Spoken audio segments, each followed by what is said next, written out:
আমাদের শহীদ রাষ্ট্রপতি জিয়াউর রহমান সাহেব যে খাল বিলগুলো করেছিল, যে মানুষের ফসলি জমি করবে, এইগুলি কারণে বিভিন্ন কাজের জন্য করেছিল। আজকাল দেখা যায় এই খাল বিলগুলিকে আপনি যদি যান, ওইখানে পানির দুর্গন্ধেও কেউ বসতে পারে না।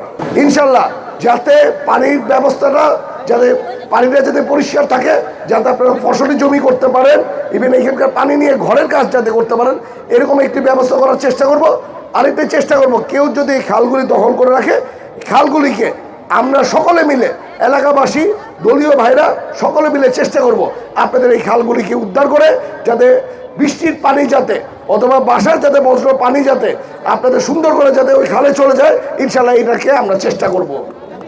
আপনারা জানেন আমাদের দেশনেত্রী বেগম খালেদা জিয়া অনেক কষ্ট করে, সারা জীবন ওনার কষ্ট করে আমাদের ভোটের অধিকারের জন্য উনি কষ্ট করেছে, ভোটের অধিকারের জন্য উনি সংগ্রাম করেছে। আজকে ওনারই সুযোগ্য সন্তান তারেক রহমান সাহেব এই দেশে এসে আমাদের এই ভোটের অধিকারের জন্য চেষ্টা করে 17 বছর পরে আমরা জানি যে 12 তারিখে আমরা ভোট দিতে পারবো। আমাদের দেশ আবার গণতন্ত্র ইনশাল্লাহ আমরা ফেরত পাবো। এই 12 তারিখে আমরা ভোটটা দিব। কারণটা কি বলেন তো? কারণ হলো শয়ে শয়ে হাজার হাজার আমার ভাই বোনরা জান দিয়েছে, তারা শহীদ হয়েছে।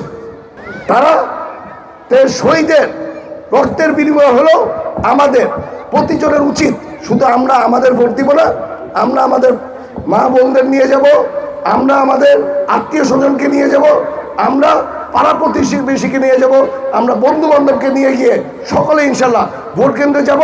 ভোট আমরা 12 তারিখে ব্যালটের মাধ্যমে এই গণতন্ত্রকে আবার ফেরত আনবো, এই রূপগঞ্জকে আবার স্বপ্নের রূপগঞ্জ ইনশাল্লাহ বানাবো।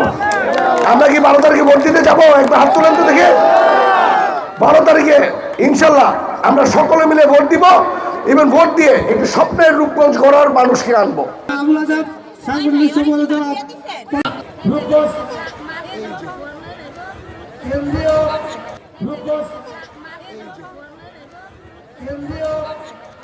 يا حي يا قيوم برحمتك نستغيث. والسلام برحمتك يا ارحم الراحمين.